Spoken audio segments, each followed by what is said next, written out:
May madamo pa ako nga mga butang nga inugsugid sa inyo. Ugaling hindi pa kamo kasarang makahangop sini karon.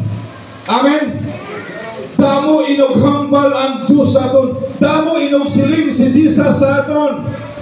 Damo inugtudlo si Jesus sa aton.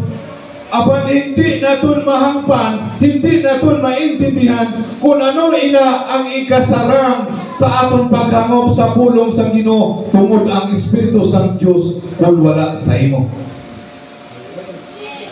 Hindi ta mahangpan maski ano pa ang ihambal sang Dios sa atong subong siningaga. Kung ano man ka magagagahom ang pulong sang Dios nga iwali sa aton siningaga, hindi mo na mahampan kung ang Espiritu sang Dios wala mo mabaton.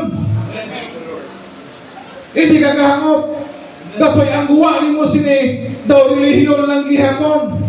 Pag guwa mo sini nga teleponan, tisog ka lang gihapon. Pag sunod mo tisog, pag guwa mo tisog ka lang gihapon. Nga tisog ka lang gihapon. Kaya ang Espiritu sang Dios wala mo gid mabaton.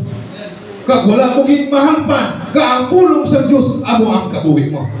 Paagi sa gahom sa balangan nga Espiritu.